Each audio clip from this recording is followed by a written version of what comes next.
Good morning to everybody. Welcome to the Krug Show meets the Guy Haberman experience. Of course, on this end, we are brought to you by Piggin' a Pickle, the best barbecue in all of Northern California. Check them out in Emeryville and Corte Madera. They're open 7 days a week.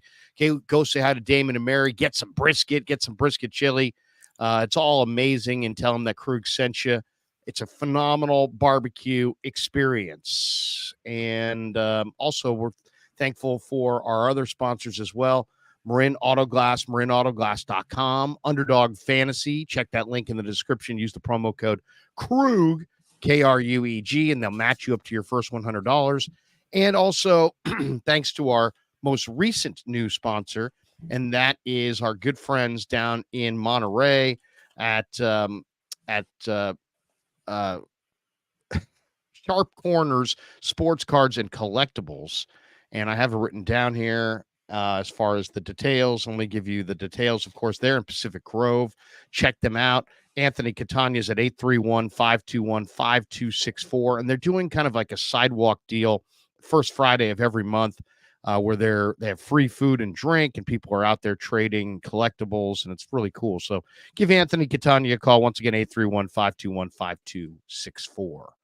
All right. The NFL draft 2 days away. Look who's in the house, Guy Haberman, who has his own sponsors I'm sure he'd like to thank. Guy, feel free to shout out your own sponsors right here. Now, the ones that pay for the podcast only get the podcast. They don't get the YouTube for free. So look at that. Yeah. So I'll leave it at that. Bonus. There's no. I need to sell a YouTube advertiser, but I'm not giving it no bonus spots on draft week, Larry. Okay, well, Raphael 5629er says, like and subscribe, everyone. Yep, like and subscribe. The great Guy Haberman in the house. We love streaming with Guy, and we're back doing it. And the voice sounds a little bit better, Guy. I mean, I got to be honest. We had you on a couple weeks ago, and you were a little higher pitched and a little scratchier. You're sounding much better now. How you feeling? I'm feeling better. Thank you. 5 weeks removed from vocal cord surgery. Been doing my exercises that involve humming into a straw while blowing bubbles in water. I am basically making it sound like a bong. That's right. Yeah, it reminded me of college. I closed my eyes. I'm like, hey, wait a second. I'm back in college. Like my roommates. Is Kev on the stream? Kev is not on the stream. Not today. Yeah, so feeling good, just managing things. I am busy week for me, Larry, because we got the draft, which is a big deal, obviously. And then I've got, unless they pull me off it, I've got the Colorado spring football game on Saturday, Coach Prime. I think they might sell that place out. So we'll see how that'll be my first piece of non-YouTube work since the vocal cord surgery. So I'm eagerly anticipating trying my voice out on TV again on Saturday. So Coach Prime played for the Commanders at one point, but he doesn't want his kids to play on a cold weather team. I mean, are his kids so good that they could actually call their shots like that? I doubt it. You know, I haven't talked to him yet this week. I watched his press conference. Somebody brought it up to him. He's like, I wasn't saying any of that. So he's backing off that. He's saying stop that rumor. Well, it's kind of like Caleb Williams, I want to own the team. He never said that. He never said that. No, like somebody talked to his dad 8 months ago and wrote, I think, it was like one of these. We want ownership. Said, from what I could find, he never said that, and then it just became a thing that snowballed. Well, the draft is coming up, and it's going to start with Caleb Williams. And we're going to get into Aiyuk. We're going to get into the Niners. We're going to talk a lot of Niners this morning. But I gotta mention this. Somebody hit me up and said, hey, or somebody tweeted out. I think it was Draft Diamonds put out a thing saying, there's going to be 4 quarterbacks taken in the first round. There may be as many as 6 quarterbacks taken in the first round. And history tells us that one of those guys is going to be a superstar. 2 are going to be okay and 2 are going to be busts, or 3 are going to be okay and 2 are going to be busts. You know what I'm saying? Basically, there's only going to be really one great player out of this bunch. And it's interesting to me, and I brought this up when I was streaming last night with John Lund, and I just said, isn't it interesting, our dynamic on the quarterbacks? Every year we do the same damn thing. We go into the draft assuming that every guy in the draft, quarterback wise, is going to be a star. And, Nobody wants to hear right now that Drake May's not good. Nobody wants to hear right now that Caleb Williams is overrated. Nobody wants to hear right now that Bo Nix is just a guy. Nobody wants to hear that right now. It's like to say that, it's like heresy. But here we are looking at yesterday. Zach Wilson gets traded for a late round pick. That draft with all those quarterbacks that, they're all going to be great. Fields, Wilson, Trey, they're all going to be great. Here we are a year later. None of them are great. Only Trevor Lawrence is still in the same spot. He has potential, but he's not great. And the other guys are all moved and careers are dangling by a thread, and to some degree, maybe not a thread, but you know what I'm saying? They're to their next chapter, and we'll see if it all works out. And I have hope for Trey. I have hope for Fields. I have hope for Wilson. I'm not one of these guys that like, you failed in your first stop, you're a freaking bust. Because guess what? I know Kurt Warner, and I know Terry Bradshaw, and I know Steve Young, and I know all these guys that really weren't good in their first stop or early on, and then became great. Dan Fouts, you name it. And we're talking about Hall of Famers.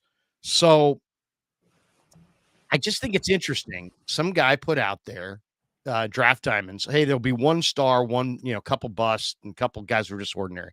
And I said, I just retweeted it. And I said, Michael Penix is going to be a star. And immediately I get this guy. So you think Michael Penix is better than Caleb Williams? And I'm sitting there and I'm thinking about it. I'm like, I probably shouldn't go there. I actually do think Michael Penix is going to be better than Caleb Williams. And, they played in the same freaking conference, a conference that you work for the network. So you've seen these guys probably more than I have. They played in the same conference, and Penix was better, and his team did better with maybe worse talent and got to the national championship game. And Caleb Williams is great, but, Matt Leinart was going to be great, and he went top 10, and he wasn't. Carson Palmer and Rob Johnson and all these SC quarterbacks were all supposed to be damn good, and very few of them ever pan out. So, yeah, I do think Michael Penix is better than Caleb Williams, and I think time will prove me correct on that. But it's just interesting that going into the draft, guy, it's like we anoint these guys as a certain thing, and then it's like that's the premise, and everything kind of stems from there. And you should never question the premise, even though history, if we look back at the last 25 years, says most of these guys are going to bust. We don't even entertain that going into the draft. Why is that?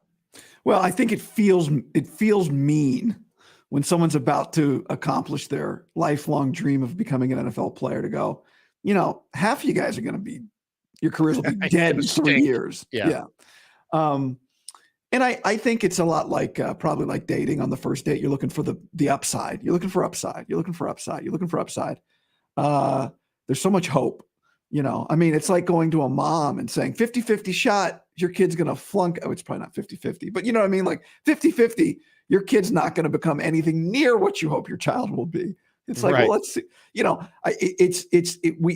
I think what bothers people about it too is like, those numbers are correct, but we don't know who is who. And somebody could be a bust if they went to one place, but they could be a success if they went somewhere else. And that is true. That's totally true. Yeah. Like your thing on Caleb and Michael Penix. Well, Caleb was the Heisman Trophy winner 2 years ago. So Penix, was not better than him 2 years ago. And I think the thing that like people would say about Leinart, it's possible that you're right. It's also possible that Penix is the one that's in the Leinart situation last year. Penix is the one with Roma Dunze and Jalen McMillan and Jalen Pope and a great O-line, and Ryan Grubb is his offensive coordinator, and Kalen DeBoer is his head coach, right? Really good players on defense. He might be the one who was in the Leinart position. Lefty. Yeah. No. He could be the Leinart. I just see Penix as I saw Penix in the wind. I think you remember this game. It was a Thursday night game. Was it last year or the year before? Wind is absolutely howling. The team that they're playing could not pass the ball at all. And it was like just a regular day for Michael Penix. He was just throwing regular passes down the field. His lasers were cutting through the wind. Then he goes to the combine. He had an awesome workout. He ran in the 4.5s. threw the ball better than anybody I thought in Indy. And it's just, he was great all year. I saw him in Utah against the Utes, making some throws. Now, he doesn't always throw off the best platform, and he kind of back foots it and he wings it, but the guy's got a tremendous wing. You know what I mean? It's like, Yeah. he's an amazing. And then when you hear him talk, he's just really, really sharp. And then Brock Heward, who I really like, and I think Brock Heward is one of my favorite analysts. He loves Michael Penix. He thinks Penix is great. So my biggest fear in this draft is that the Rams or the Seahawks are going to wind up with Michael Penix. Yeah, well, Seattle would be a good spot for him because his offensive coordinator is now the offensive. Ryan Grubb is the Seahawks offensive coordinator. He was Alabama's OC for like 8 seconds. Saban actually tried to hire Ryan Grubb last year or 2 years ago, whatever it was. So like, I think it's going to be really interesting in Seattle. Penix was not, look, I like Michael Penix. I am very pro Michael Penix. I voted Michael Penix for Heisman this year. Okay. He got my vote in a year that kind of got funky by the end. He was bad against Michigan in the national championship game. But he didn't have his star running back, who was just totally, no question. But he was a major factor. Looked different, right? The Texas game was as good as you can play the position. His game against Texas was one of the great quarterback performances. Like he was dropping dimes. He was over 70% completion. He was as good as it gets. And then 2 weeks later, he was like played one of his worst games. I mean, how many people everybody blames him, but Roger Rosengarten got his ass handed to him. No, look, one game does not make Michael Penix. He wasn't great against ASU at home either, but one game does not make or break Michael Penix. I am pro Michael Penix, but I don't think he's I think he was I think the situation was very good. And I think Caleb's situation was not as good. Caleb, I love Lincoln Riley, but their offense was basically YOLO. You only live once, every play. Let's make a highlight reel. Now, if your argument is like, we didn't really see Caleb run an offense the way you have to run an offense in the NFL, right? Like doing what he did in college just you cannot run an offense like that in the NFL. So I think you could definitely argue we have not seen him operate the way we've seen Michael Penix operate an offense. One read, boom, one read, boom. It's a lot of like, let's make a highlight on every play. But he did go back and watch overtime, Arizona State, USC, Arizona, excuse me. They run a play in like the second. I wagered on that game. So do you remember how it ended? Do you remember the play that SC ran? They lined everybody up to the left, except for like the center. It was basically the Ezekiel Elliott Cowboys formation 2 years ago in overtime against the Niners. Right.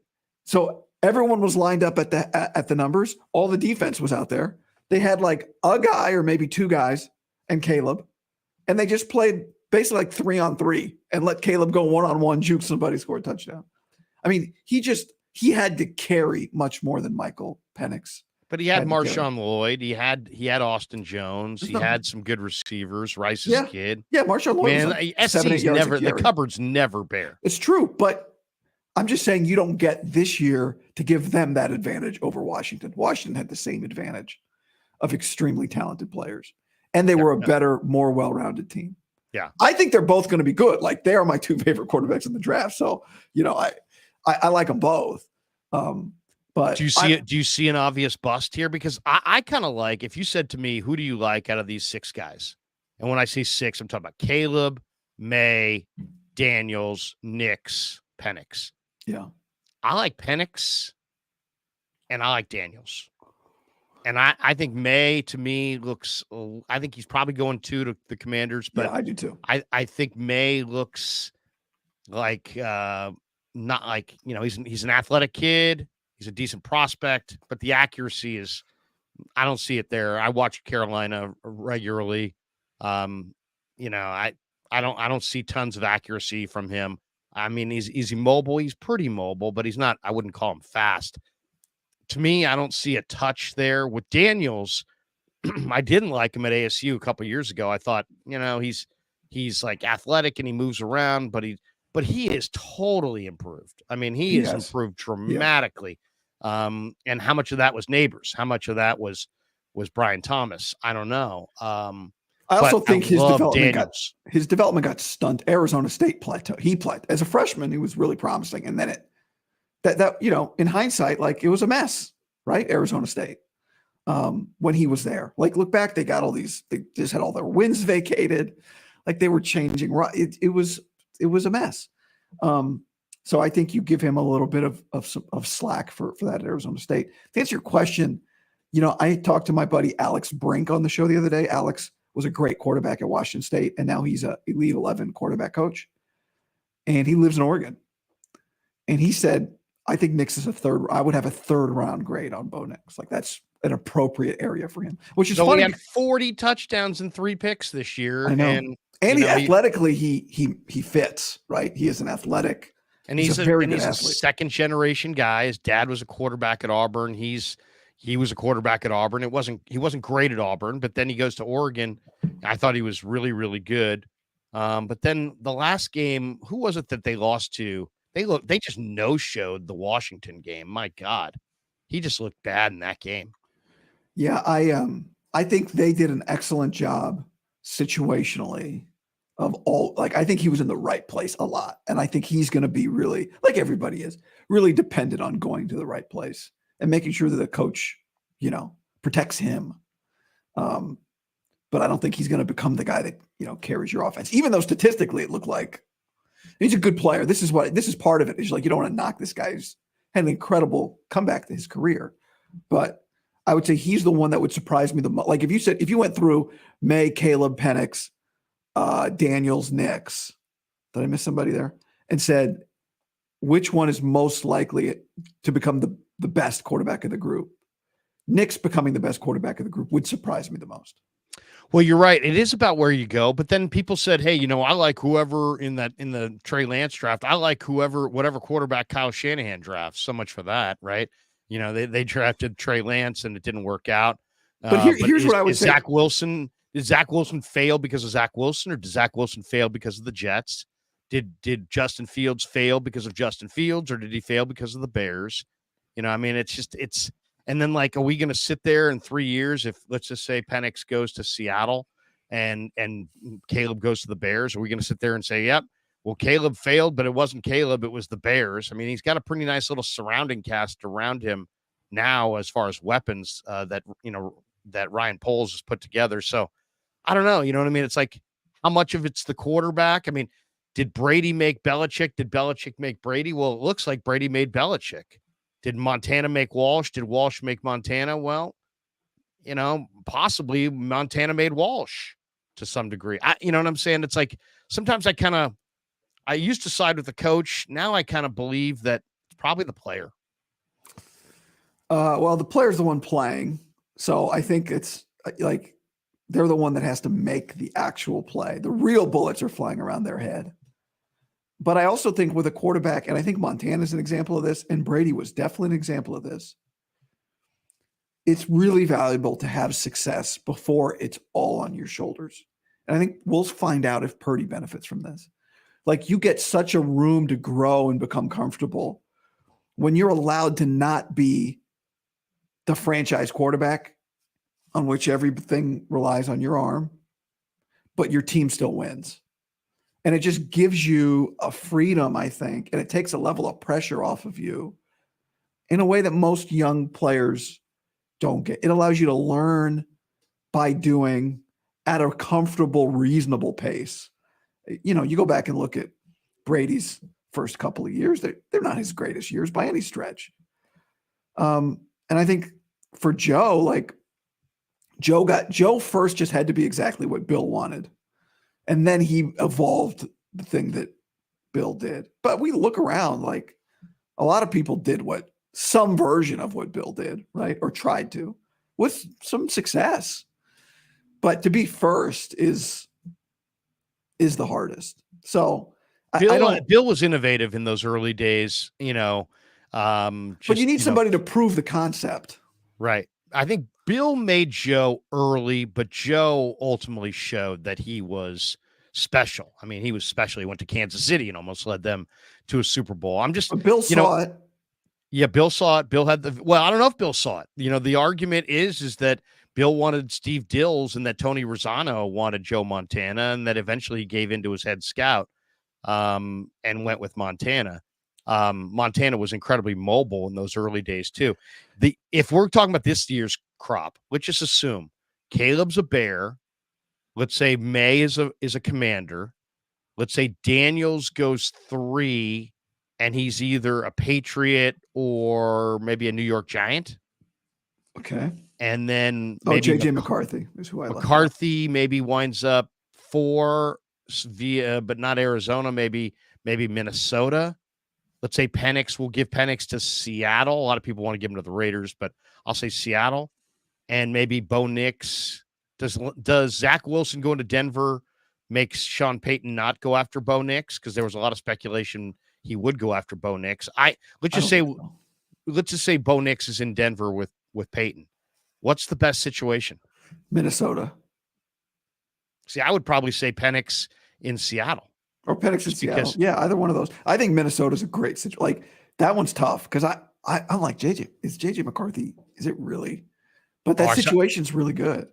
Or I like JJ. Do you mean JJ McCarthy or do you mean JJ Justin Jefferson? I mean JJ McCarthy. Like, is JJ McCarthy going to become a franchise quarterback? I think it's a long road. But Kevin O'Connell and Justin Jefferson and Jordan Addison. It's a nice place to start. TJ Hawkinson. Yeah. I mean, they get, that Minnesota could be a good spot in the dome. Plus, who's the placeholder there now? Who's going to be, who will start? Sam Darnold? Yeah, Sam Darnold. Right. So you got Darnold to play and take the bullets early while you're learning. It's very interesting. The quarterback thing is just very interesting to me because it's like, we love them. And then all of a sudden they come in the league and it's like, they all go to bad teams. And then it's like, that guy sucks. I mean, people love Zach Wilson. Remember the pro day? All of a sudden now it's like, Zach Wilson sucks. Right. People love Trey Lance. Oh, he's incredible. He's dual threat. Now it's like Trey Lance sucks, and I actually believe, like John Lynch said it yesterday. He's like, the Trey Lance story's not written. And I agree with him. To me, playing quarterback in the NFL is really, really hard, but it's finite. And if you're smart enough, if you're athletic enough, if you give a shit enough, you're going to figure it out over time. Terry Bradshaw's not the smartest guy of all time. He figured it out. There's been a lot of guys who are not the smartest guy of all time and figured it out. And Trey Lance, to me, is smarter than those guys, cares more than those guys cared, and is more athletic than those guys. I think Trey Lance is going to have a good NFL career. I still believe that. I think Wilson may find himself. It wouldn't shock me. Fields, I think, could have another chapter where he's quite a bit better than he was in Chicago. So it's like, I don't necessarily look at these guys as what it is. I still look at the potential and what it can be. They're still all prospects, but there are people, most people, including the media. You come in, you play well, you're on that star track. You come in, you play poorly, you suck, and there's no getting out of it.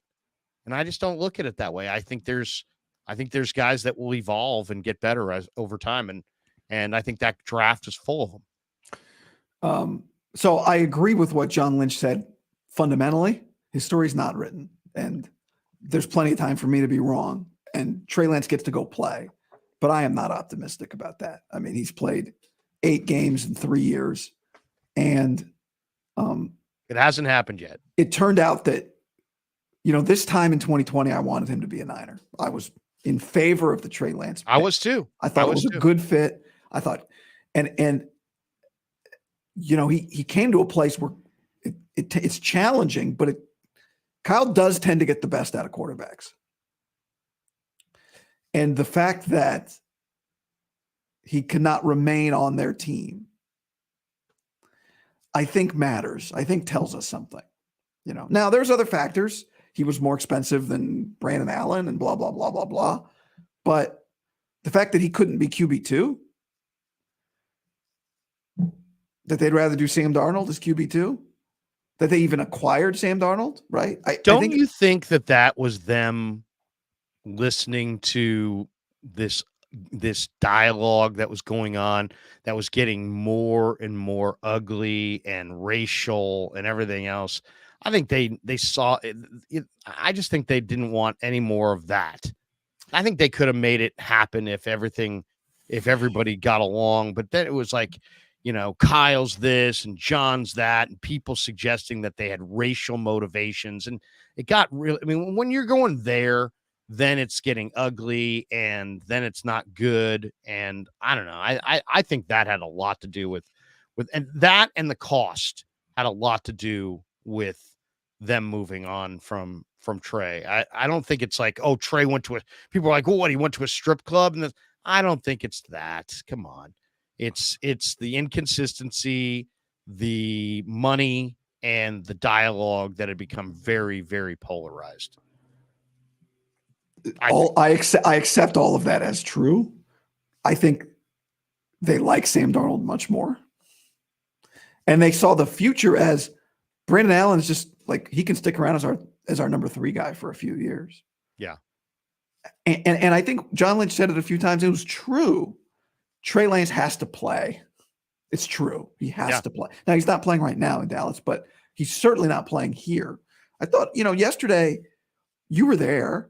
Yeah. Brock Purdy gives his press conference. Not as a quarterback, we should always have a quarterback do it, and he is the quarterback now. But for the first time in several years, the unquestioned quarterback of the 49ers is the guy that gave that press conference yesterday. Not, well, what do you think? Competition coming up. No. Well, I mean, there still are some idiots who are like, well, he didn't win the Super Bowl. Come on, guys. He led them to the Super Bowl, coming from behind in the playoffs to do it. And then he played, poised and a really solid game. I don't think most Niner fans would not say Brock Purdy lost the Super Bowl. It was like, maybe Kyle Shanahan lost the Super Bowl. Everybody lost the Super. I mean, everybody played lost pretty the Super well. Bowl. Yeah, but they lost the Super Bowl. The Yeah. coach and the quarterback are pretty important. They're not independent of one another, just like Belichick and Brady aren't, and just like Walsh and Montana aren't. And we don't, if we do a shitty stream today, Guy and Larry did a shitty stream today. Yeah. Now, maybe I'm just checked out and you were But if he good. played poorly, but let's just say if he had played poorly, then we could all be like, Brock, for sure. The moment was too big. There was not one article written in the aftermath of the Super Bowl being, the moment was too big for Brock Purdy. And there would have been if he had, There's no doubt. But, I think ultimately Trey Lance didn't work in San Francisco because he just was not good enough for them. I don't remember where you were. I know I've disagreed with Grant on this. I thought Sam was better than him last. We don't need to do all this now, but I thought Darnold was better than Trey by the end of the thing. Like, I didn't think it was close. I was out there going every day. Maybe we disagree, Larry, but to me, it made total sense. Yeah, I mean, Trey had his days, but, the bottom line is in the NFL, you have to be able to, what the defense gives you underneath, when Kyle's calling plays and he's, seeing a guy open underneath, he's sitting there on his headsets going, okay, we're looking at 2nd and 4. And then when he goes back to his headsets and we're like, oh, you know what? We're looking at 2nd and 10 because Trey overthrew the guy underneath.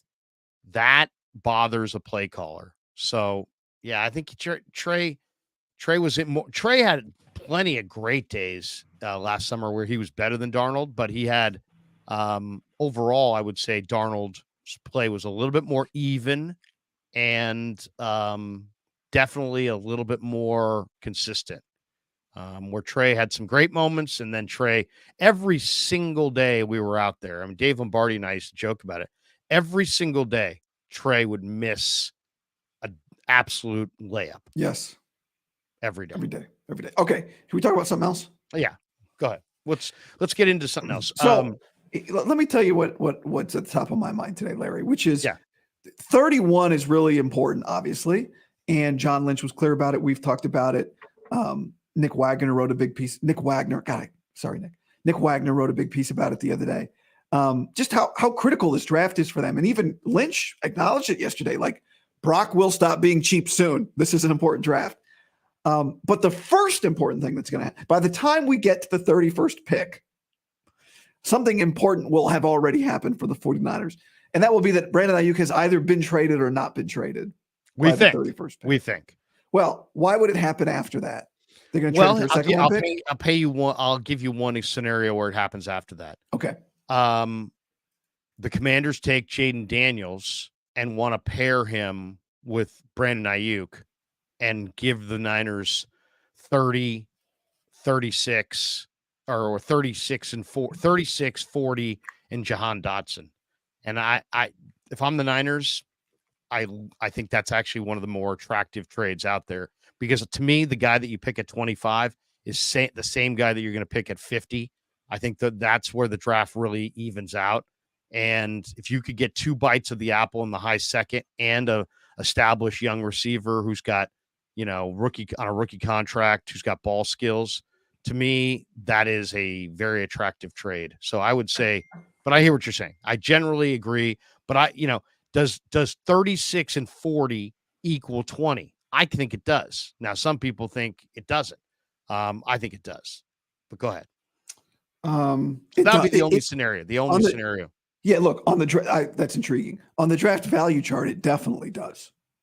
But the problem is, John Lynch said on Monday they have 22 players with a first-round grade. So you would be trading Brandon Aiyuk for not a first-rounder. Well, no, not necessarily, because you're assuming that those 22 guys all go in the first round. They could have a first-round grade on Zach Frazier, and he could go 41. That is okay. That is a fair point.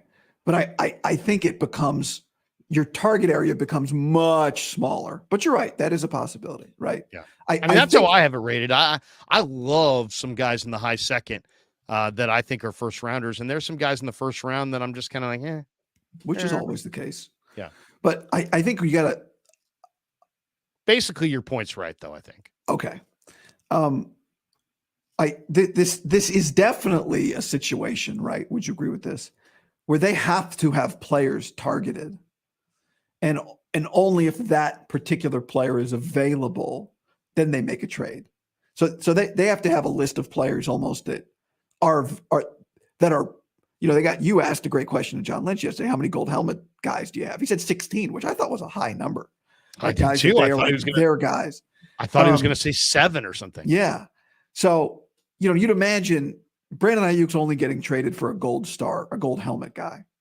Probably. Now you tell me something. Is it possible that a gold helmet guy, definitely a gold helmet guy, can be not a top 22? Braden Willis was a gold helmet guy. And he went in the sixth round or sixth round.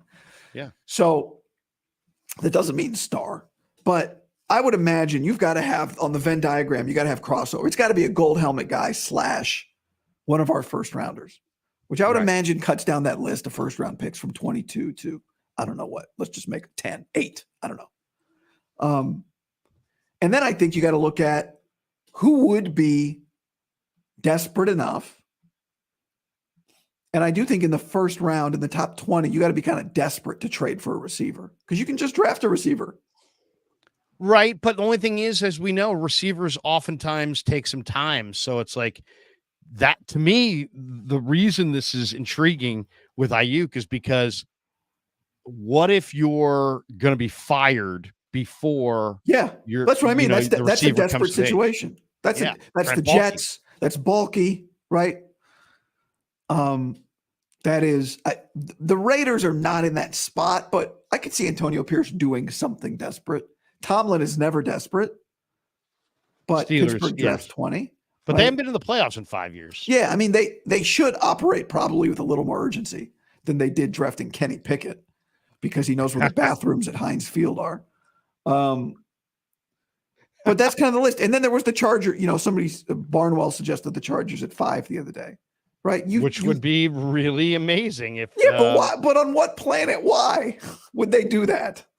Well, because they've got Justin Herbert, because Harbaugh wants to win right now, because he loves a run game, and to have a real good run game, you got to have receivers that block. You can't win right now with Malik Neighbors or Marvin Harrison Jr.?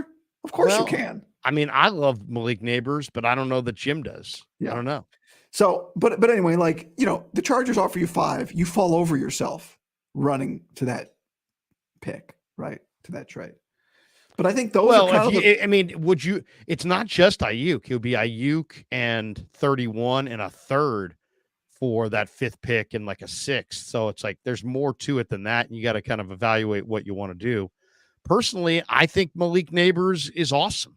I think Malik Neighbors is better than Aiyuk potentially. He's definitely better than Aiyuk than when Aiyuk was coming out of college. That's for sure. No question. And Aiyuk still went in the top, he's still a first rounder. But like, to me, that's where it's at. Now, your Washington situation is not a desperate situation. That would be them saying, let's get a guy we know, help us set a culture, help a young quarterback. I think that thing makes a lot of sense, actually, for Washington. I think the thing with Washington, the reason and this was a buddy of mine who's back there who knows the kind of the tempo and everything. He said, hey, look, Bob, this is not your typical Washington is not your typical first year deal. Why? Because they're in a huge rush to rebuild that iconic brand. So that's why they brought in Myers, who brought in Peters, who then brought in like 15 veteran free agents. And they're going to try to win right away, to put butts in the seats, to get momentum, to get out of FedEx Field and get into a new stadium and make that franchise worth, double what it's worth today. So don't look at them as like a long-term, hey, year one. Don't look at them the way, you looked at Shanahan and Lynch in year one of their regime, where it's like, hey, man, we got time. Right. I think Washington's in a much more bigger rush than people think. Okay, so then we'll wait. You're saying we have to wait till the 36th pick to see if the Niners do that. But yeah, that would be a tough. You better be right about that, right? That'd be a tough. If you care at all about publicity, which you think they did based on what you just said about why they traded Trey Lance, then like that's not ideal. Now, I don't think you should make decisions based on that ever if you're a team. But you are really opening yourself up, right? If you trade him for, even if it's 2 second rounders, even if the draft value chart says 36 and 40 is more valuable than 20, which is what the draft value chart says. It becomes a pivot point for the organization. Like 10 years from now, we look back at the Brandon Aiyuk trade and go, you either reloaded and set Brock Purdy up for a second Super Bowl window, or you torpedoed your last best shot at winning a championship in 2024, because you are subtracting from your team in 2024. Right. If you make this trade and it winds up like the Buckner-Kinlaw trade, you're not a Super Bowl contender anymore. If you trade Brandon Aiyuk for a pick and you take a rookie that winds up being okay, you're not a Super Bowl contender going forward. You might be able to get there at some point, but you're not. You're taking a major step back at a time where Detroit, Green Bay, and others are taking a step forward. In my opinion, if they did that and they missed like they did on the Buckner-Kinlaw exchange, they're not a Super Bowl contender. So this is an absolutely vital pivot point in the history of the 49ers. That's what I have to say about that, Larry. Well, you agree? Yeah, you agree. Without question. You agree with that. Now, look, things always happen that nobody sees happening. Exhibit A, the 49ers, Brock Purdy. But, the margins are thin when your team's getting older, more expensive, and the league is getting like the Rams were down. They're not down anymore, right? Max says I'm off my rocker again. Well, why am I off my rocker?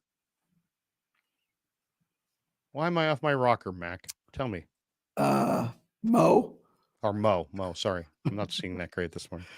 Mo, why am I off my rocker? I've got a bad vocal cord. You got Bob Costas high.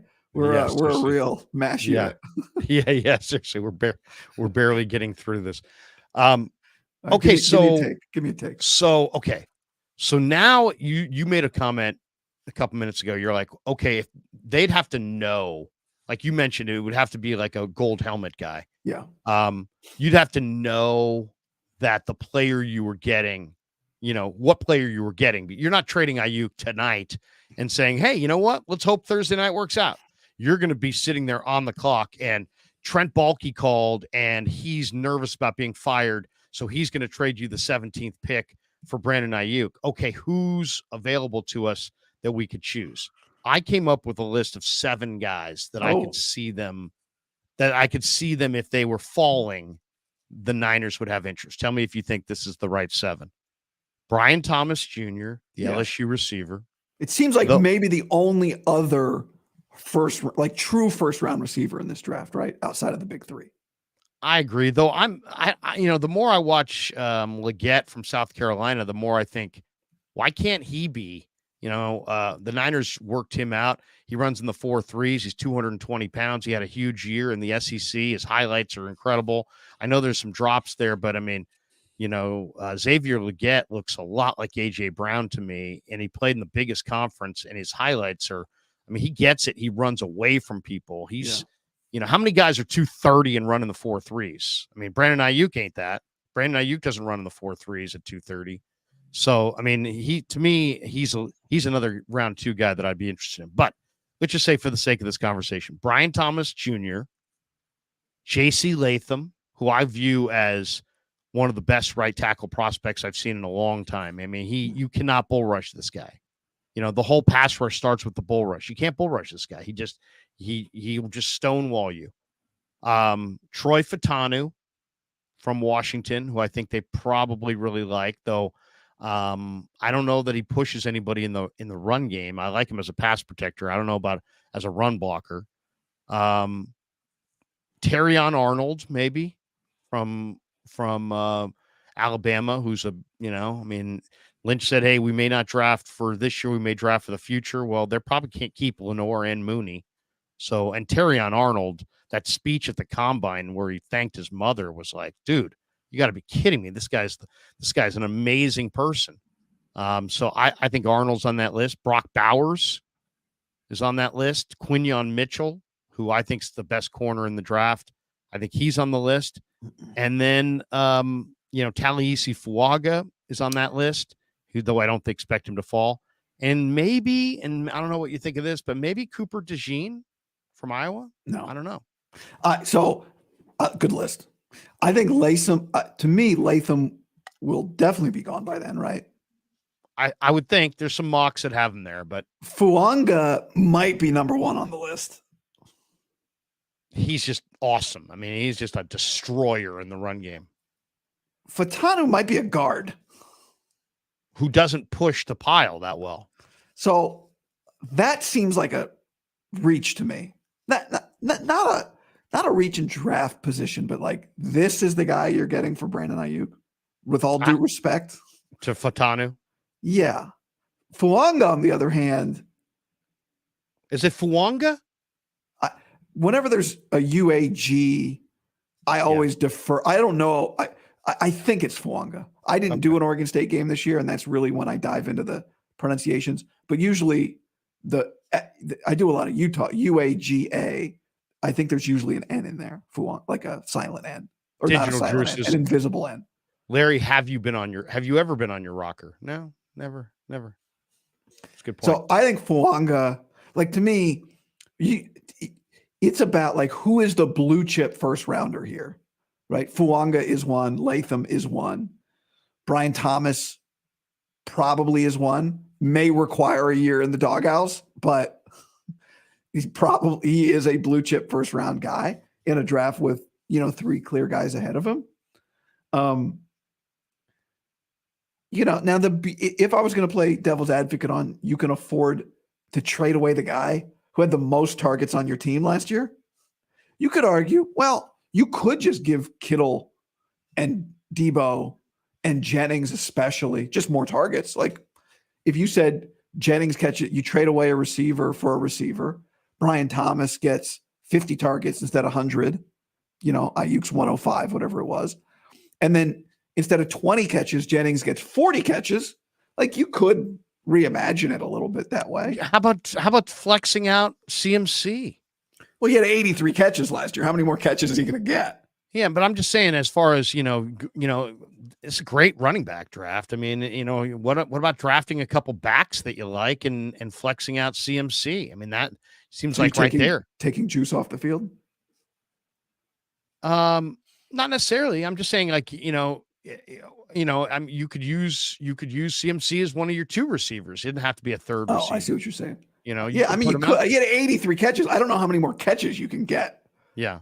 McCaffrey. But hey, we were saying the same thing. Like, you could, in theory, there are guys who could take a bigger workload on your offense. Jennings probably at the top of the list. And then in a year, you think, all right, now Brian Thomas is going to go from 40 catches to 60 catches or whatever. But he would be on that list. Yeah. I mean, I would think. Dejean, no. I don't think You don't so. like him? He's a big time player. No, I do like him. I just, at 20, is he really a corner or is he a safety? I think he's a corner. Okay. If you're telling me you're getting a starting corner, that guy gets on the field this year. Yeah, I think he's a corner. If you draft a corner, he's on the field this year. And he's helping you set up the potentially post. I'm not as big on these other corners. I'm not as big on Kool-Aid. I'm not. To me, he's hurt. He didn't run a great 40 time. I liked Arnold more. And I'm not big on Nate Wiggins, who was just so skinny. They worked him out. I know he runs in the 4.2s, but he's so skinny. I mean, there's a lack, he's not setting any edge in any run game against anything. He's just, he's a pure cover guy only. So I don't know. There's a couple of the corners I'm a little nervous about, but I guess the other question I would have for you is on the Lynch thing yesterday. A lot of people, it's funny, we all sit there, we hear the same thing, and everybody's got different takeaways. A lot of people were like, Lynch just said it. Aiyuk ain't going anywhere. Okay. And a lot of the people in the room had that take. Like, he loves Aiyuk. He said that he would, that he doesn't anticipate Aiyuk not being on the team on Sunday. But he didn't do what he did the year before with Bosa, where I literally asked him, is there any scenario in which you would trade Nick Bosa? And before I could even get the word Bosa out, he's like, no, he's here. And he's like, he's like, no, he's here. End of story. Next. He's like looking around. He looked away from me after he answered the question and was like, on to the next one. Like, there is no scenario where Bosa will not be here. He didn't do that yesterday with Brandon Aiyuk. He was asked if he would give. What was the question he was asked? If he would give Aiyuk. He was asked if he gave the agent permission to seek a trade. And he said, I don't want to talk about that. That's where he shut it down, right? Which is like, he said he didn't want to talk about it. Then he answered some questions. And you just, and I said this yesterday about the agent, Ryan Williams, because he shut down a few of those Aiyuk has demanded a trade tweets claims. Right. But the second you comment on stuff, then it's apparent when you don't comment on stuff also, right? And I think one thing that's been very clear is that there's a very clear line of communication between John Lynch and Aiyuk and his agent. I think Ryan Williams, the agent, and I think everything's on the table. I think they know what the Niners would do, who they would trade him for, if they would trade him. They know what they'll be willing to offer. And I don't think he ever demanded a trade. It doesn't make any sense. But I do think it makes sense if the agent has a good relationship with John Lynch to say, hey, John, we want to go see what our value is. And from Lynch's perspective, if he doesn't think that there's many teams out there that would trade a first for Aiyuk, it does give the Niners leverage to allow the agent to go find out what's out there. Because if he doesn't find anybody or doesn't find two teams willing to trade a first, they lose leverage with the Niners. If he goes out there and he's like, I got 5 teams that would trade you a first, John. All of a sudden, Brandon Aiyuk has more leverage to say, I'm not taking $23 million a year, $24 million. And he's got more leverage in whatever team picks him up because they just traded their first round pick to get him. Well, that is an immediate leverage. But I just mean, like, if you're Lynch, there are scenarios where it makes sense for you to allow the player and the agent to go out there and do their due diligence. But then push back, but then the agent pushes back on the, the 49ers are shopping him kind of narrative. Because then if you're shopping him, now suddenly it's like, oh, the Niners are in a tough spot and they have to move him.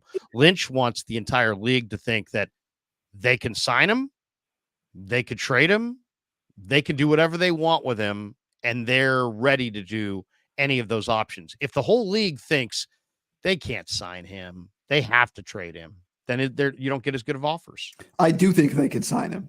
I'll tell you a couple things I've not changed my mind on, but two things I'm thinking about a little differently. One involves you in the last week. Number one, my prediction right after the Super Bowl was the most likely outcome was that Brandon Aiyuk plays this year on his 5th-year option without an extension.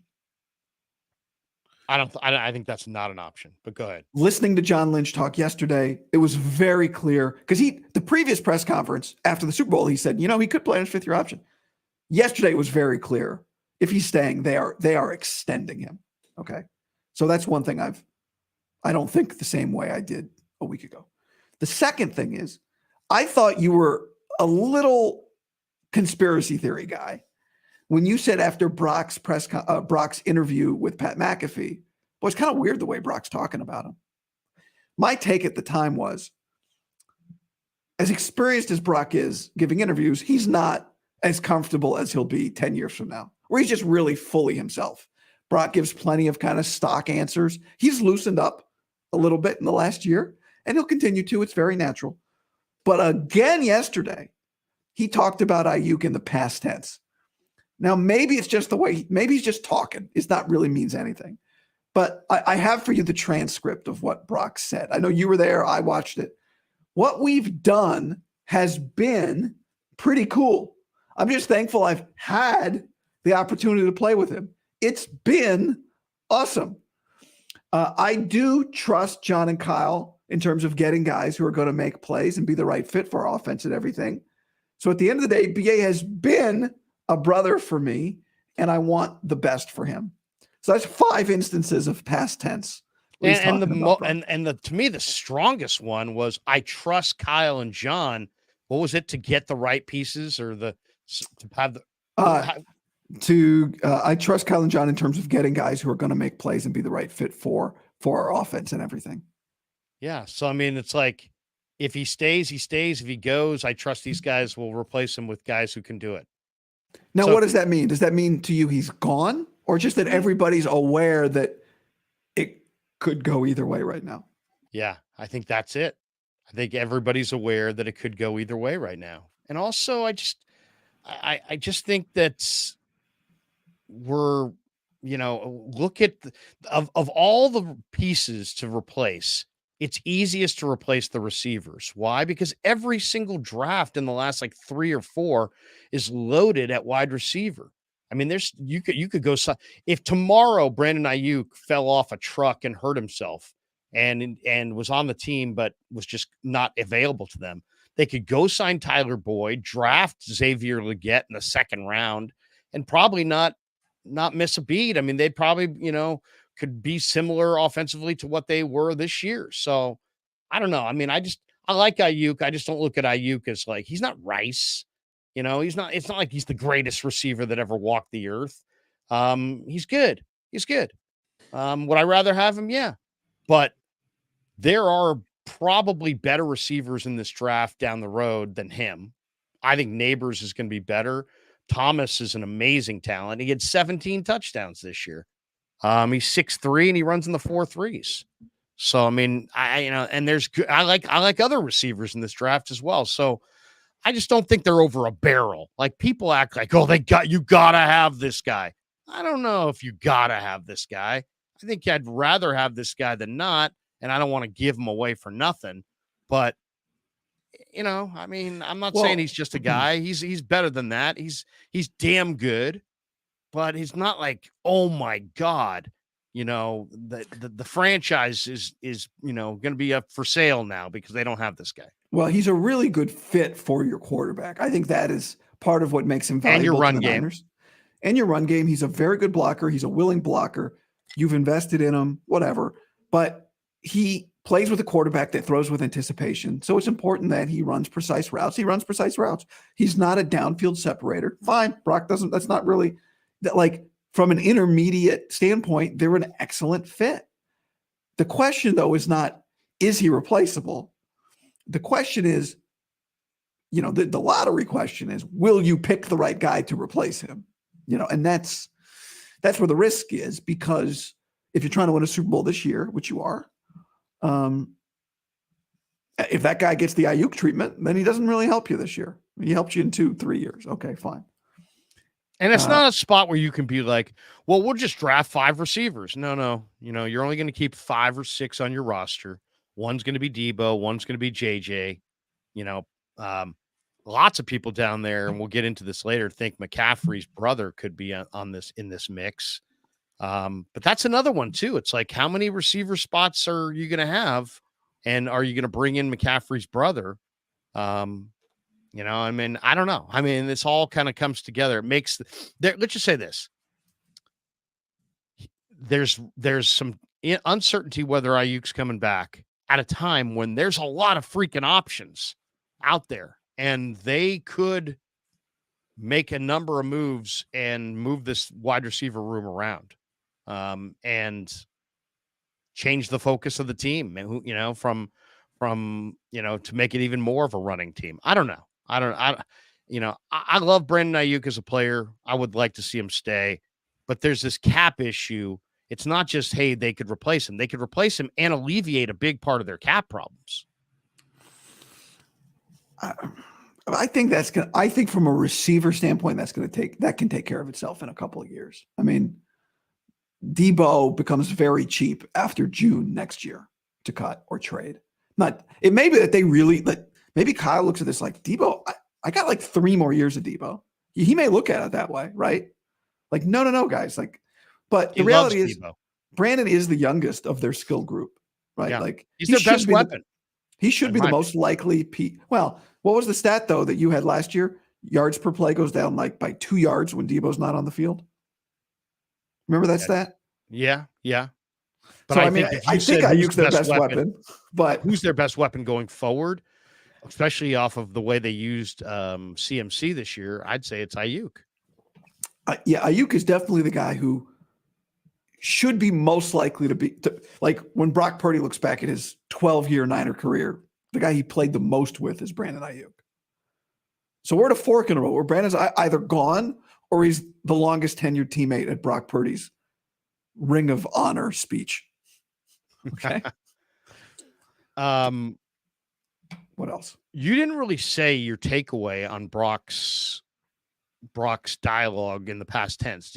Do you view that as just Brock just doesn't know what he's talking about and just is kind of talking? Or do you view that as Brock knows that there's, because he has talked about him twice in the past tense, and he did kind of voice instead of saying, hey, he could have said, that's my guy. I gotta have my guy. He's not saying that. He's like, right. I believe in John and Kyle to find guys that fit our offense, which sounds like I've been told this guy may be on the move. And I think he's prepared I think he's prepared for that possibility. Now, again, I still think Brock is still finding his voice. I think Brock knows who he is, but in terms of like press conference, being the most comfortable, trying to make sure you don't screw something up, or in interviews, I still think he's finding his sweet spot there. So it could be that. It could be partly that. But to answer the question, I think he knows that it's a possibility that Brandon Aiyuk is not on the team. Mm. Now, that is different than why is everything past tense? Like, he's not talking about him like it's a possibility. If we took what he said literally, we'd be like, he's talking about him like he is Gone. Which I think that's still TBD. I don't think he's gone. So, but I think I think they, as like their own little ecosystem, are very aware of the options that are on the table. Remember last year, Larry, Aiyuk like Instagrammed or tweet. They didn't pick up his 5th-year option until the last minute, and Aiyuk admitted to getting a call from his agent like the weekend. It was either during the first round or the second, something. I don't remember exactly. I got to go back and look. But like kind of get his heart jumping a little bit, going, sheesh, like I thought everything had just changed, and he was just calling to check in. So I think they were open to trading him last year as well, and it didn't happen. I've been told by people who know Brandon that he just loves fucking with people, and that he's just, that he wants to be a Niner. He really wants to be a Niner. TJ Hushmanzada went on 95.7 the game yesterday. He said he's been working out with them. He wants to be a Niner. But then there's that report that he wants to get paid more than he wants to be a Niner. That he wants to get the big bag more than he wants to be a Niner. He'll if he's a Niner, he'll get the big bag. He'll get a big bag, but he may not get the biggest bag. No, maybe not the biggest bag, but Bosa got the big bag. Debo got the big bag. He'd get the big bag. Like, maybe not the biggest bag, but he'd get the big bag. But if it was one or the other, if it was like, hey, man, you could be a Niner for 23.5, but you could be a Charger for 30. It sounds like he'd rather have the 30. He doesn't get, it's not, first of all, it's not his choice. Right. Do you want to be a Niner for 14 this year and then 25 next year and then 25 the next year and then 27 or not? Like, it's not his choice. We could tag you. We could, that's what the Niners are saying. They would not tag him, but, and I agree. Like, I think if I were in his spot, I'd love fucking with people too, but they did wait until the last minute to pick up his 5th-year option. Like, that did happen.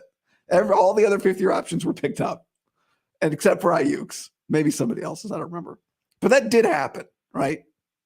And you wonder if he's got residual bitterness over that.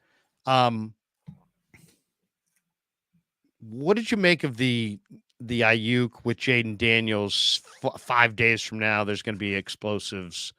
Is that some people have said, oh, well, that's just Jaden Daniels is going to be drafted. I don't buy that at all. I think that's to what I think that's part of what you previously just said about understanding how to say, like, do you think him tweeting at Mike Tomlin, people say we look alike? You think he thought like, well, this is my best way to get traded? No, that's him messing with people. Having fun. Yeah. Lynch had a Bloodlines thing yesterday that I thought was really interesting. Mm-hmm. And he's like, hey, I really believe in Bloodlines. And there are 4 guys in this draft with direct ties to the Niners bloodlines. Jerry's kid, Brendan, Luke McCaffrey, Christian's brother, Tariq Owens, Terrell's son, and Frank Gore Jr., a chip off the old block, Frank Gore. What would you set the over-under on of those 4? What's the over-under on the number of guys with Niner bloodlines coming to the Niners? I think Lynch may – I think that it's highly likely that Tariq Owens will be in camp just because who wants him? And he's an undrafted free agent, and what the hell? Why not? Maybe the same with Gore.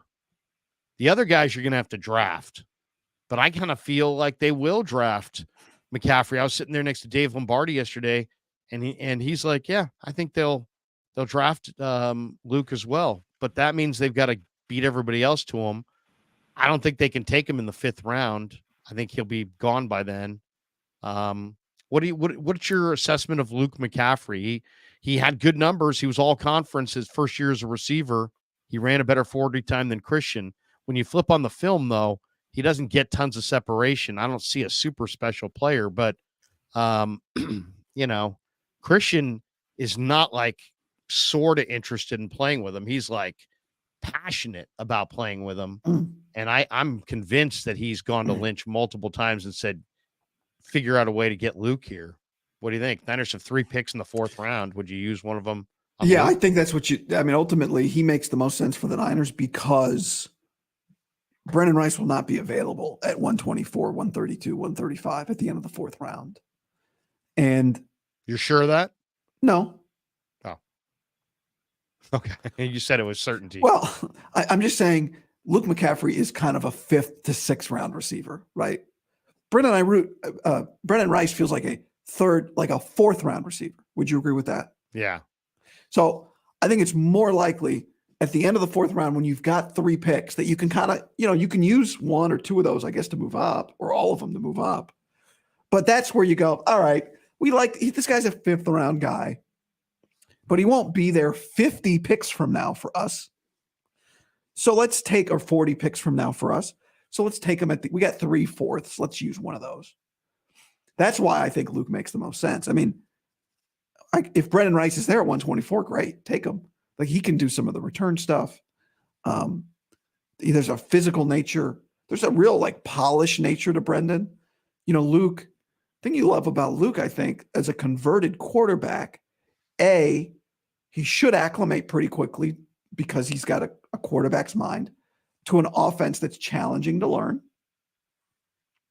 Two, what I like about him in the fourth round is that when I watch him, you're right, Larry, he doesn't do a lot of separation, but he does catch everything. And if you're receiver 3 on a given play, I think Shanahan gets guys open, right? So I think he'd be a pretty good fit because part of the problem with like Danny Gray is they put him on the field for a play and it's all or nothing. Like you better catch the ball. And if you're going to be the 5th receiver on the 49ers, I think the number one quality you have to have is you have to catch the ball because you might get 13 targets all year. So you better make the most of them. Well, he hasn't. I don't know. Yeah. But I mean, he could be your emergency 4th string quarterback. God knows they needed that. He could be. I mean, not that long ago. He was once he had a year where he was like a 60% passer. Now he threw 1 touchdown, 6 picks that year, but not a lot of throws. I mean, does he complement what they got? I mean, JJ's the possession guy, Debo's the underneath guy, Aiyuk's the across the middle in the intermediate and somewhat deep ball guy. It seems like to me they really need like a burner who can run off the coverage as the 4th or 5th guy. And then now they got Trent Taylor, who's like, what's he there for? Is he going to make the roster? Is he going to, is he going to be the return guy? So it's like, what is this not? Isn't this last spot really more for a burner? Yeah, but are you really getting, when you draft a burner with a 4th or a 5th or a 6th round grade, what are you really getting? Just a raw guy who can run off the coverage. Right. But like, is he ready to catch the ball as a rookie? If he's a 5th round fast guy, if he's a fast guy, what's he doing in the 5th round? Well, are his routes terrible or his hands bad? Yeah, usually. Man, in this draft, though, amazingly, Guy, there's like 5 guys who all run really, really well, who are all projected in the 5th round or later. Tyler Harrell, Ryan Flournoy, Gould from Oregon State.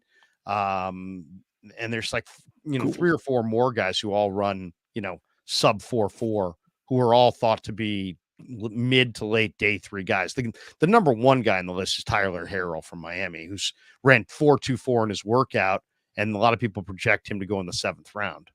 So they could go fly pattern burner and have any number. Bub Means from Pitt runs really well. There's a bunch of guys who run really good 40 times who could supposedly be there. Scarred by the Danny Gray experience. Yeah. I would go with production. Yeah, no, I would too. Because it's like, and I mean, I mean, if I could get Tyler Harrell as an undrafted guy or a 7th round guy, I would still be interested. But,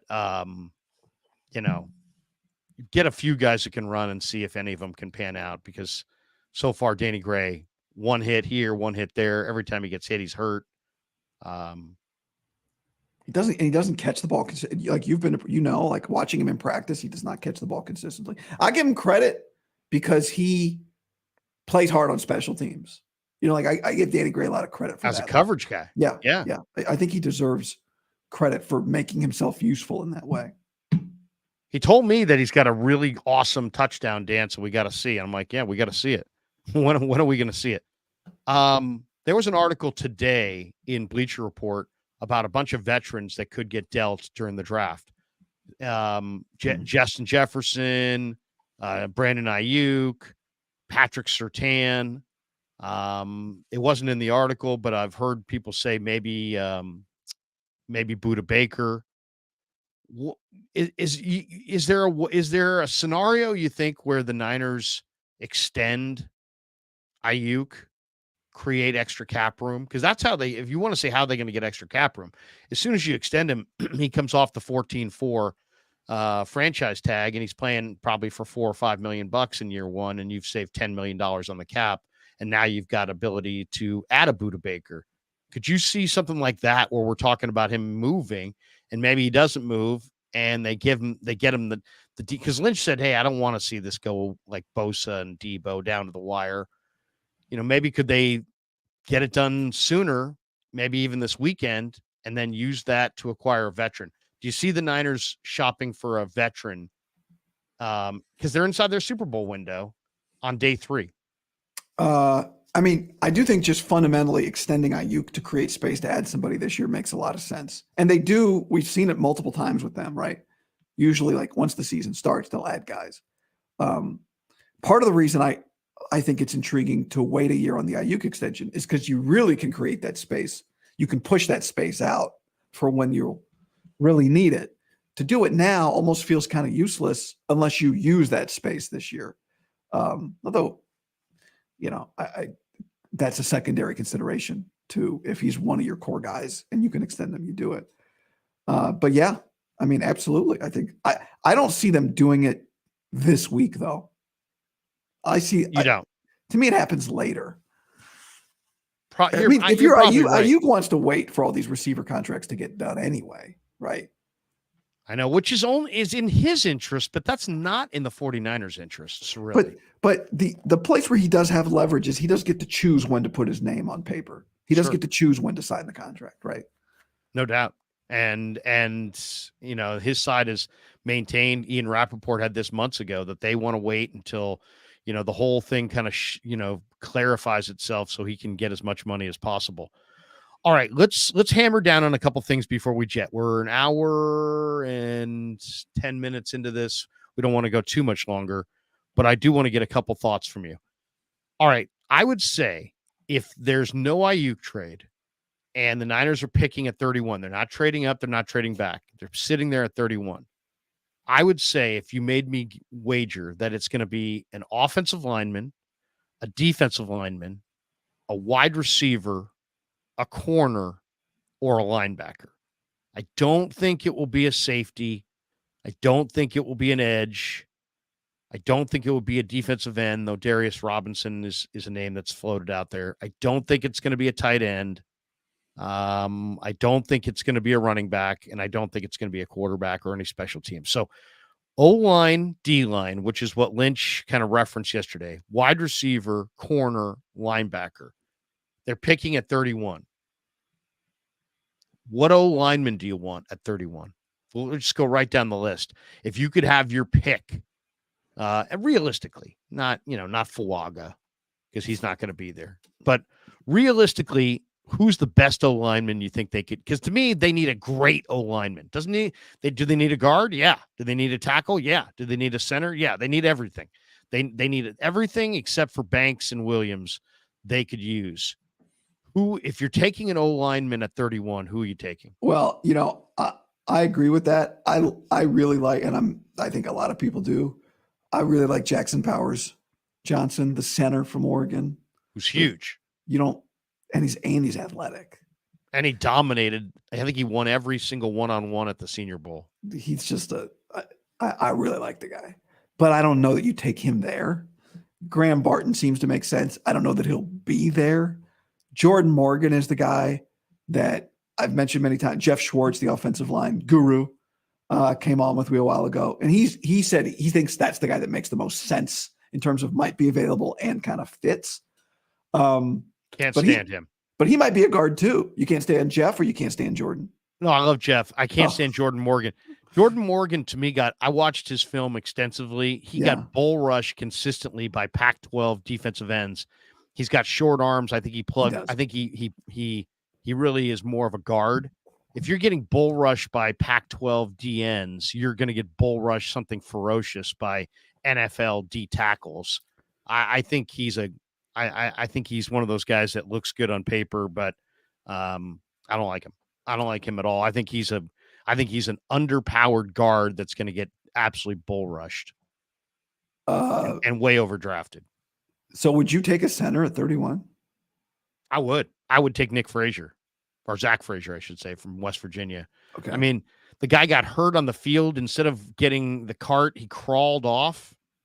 I mean, a lot of these offensive linemen want it though. 48-0 as a college, as a wrestler. He dominates in his one-on-ones. I interviewed Lee Koba from their defense. He said, I practiced against this guy every day. He was a beast. Yeah. He was a 4-year productive player. Yeah. I think and let's be honest here.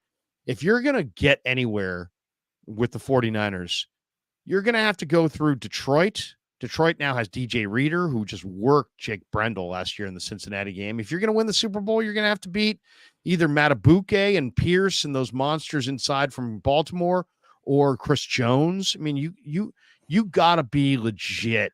You can't be street free agenting it at center and guard. Yeah. You gotta get big time, big boys who can handle, Chris Jones. And to me, Zach Frazier would be my guy. Would you start him at center this year, or you would yes, name it? yes, Okay. and I would move Brendel.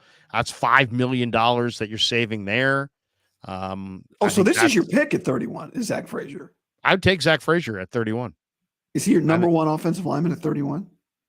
I think I love the Jackson Powers kid as well. I mean, he's bigger. He did the Sione pounds. Vaki. Do you remember he did the Sione Vaki thing, where Vaki played defense in the bowl game? Jackson Powers Johnson played defense in a bowl game. I didn't know that. A couple years ago. What, nose guard? Corner. No. Yeah, he played defensive tackle. Corner. Yeah. No, he's monster. I mean, I love the Oregon kid, but to me, Frazier's the can't miss guy. Frazier is that guy that could start week 1 and start for the next 10 years. So I'm a big Zach Frazier guy. I think more than anything, they need a great offensive lineman. I'd rather take the top center or the top 1 or 2 centers. Right. And Baldy was on last week with me, and he said, hey, man, you don't have a great offensive line unless you have a great center. Now, this is a guy who's been watching a lot of Jason Kelsey and a lot of Philly tape, so that's his perspective. But if you go back in time, I forget who the Patriots center was, but, the Steelers back in the 70s. Ryan Wendell? Was that who it was? Was it Mankins? Mankins played no, guard. Mankins wasn't a center. Wendell was one of their centers. But, I mean, usually if you have a great team, you got a great center. Mike Webster with the Steelers, Jesse Sapolu with the Niners, Stepnoski with the Cowboys. But do you need to draft that guy there?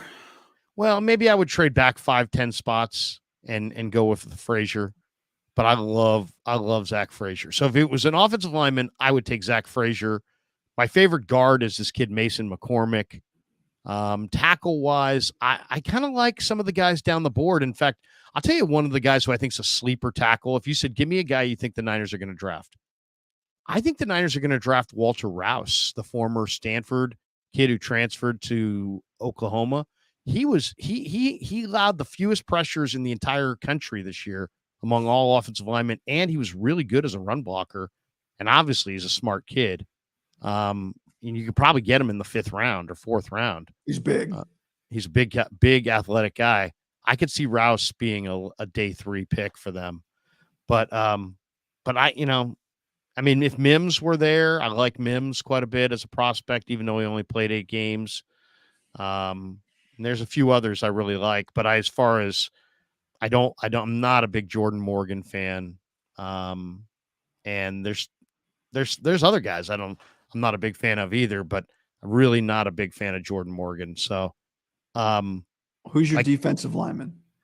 My defensive lineman is Michael Hall, who was the number 1 in the country in pass rush win rate among all defensive tackles. He ran 4.76 at 300 pounds. He did it in the Big Ten. He dominated that kid Nugent, the center for Michigan in the Ohio State Michigan game.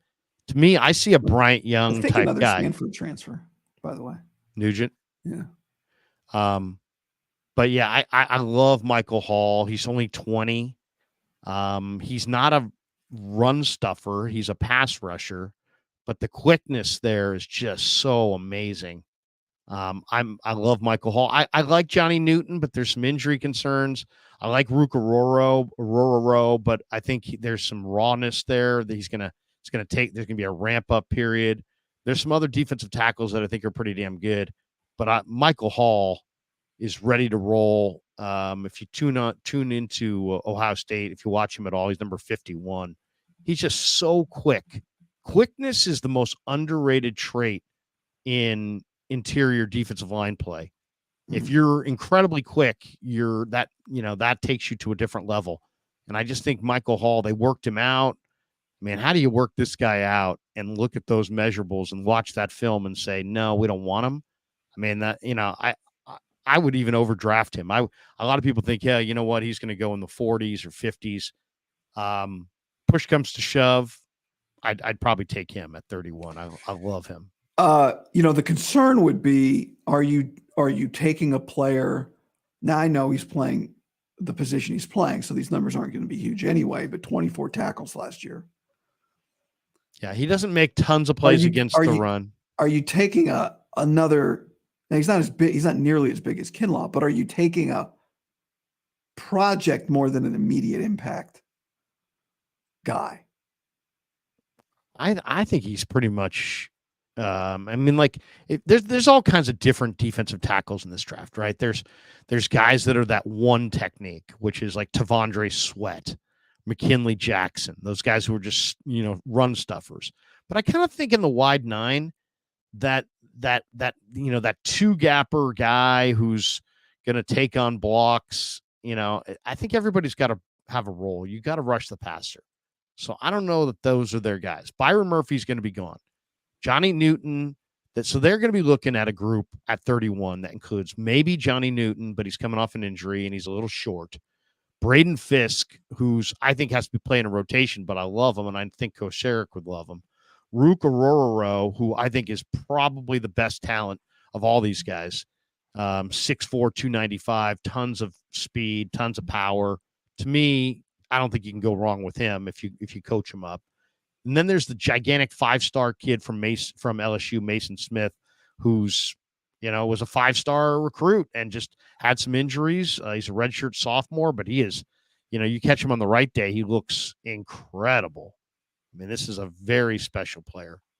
So, so I think that's what you're looking at. And then there's the 5 technique group that includes, Chris Jenkins, Michael Hall, Brandon Dorless. And of that group, Jenkins to me is more of a workout warrior, and Darius Robinson's on this list. Dorless is really intriguing. You could probably tell me more about Dorless.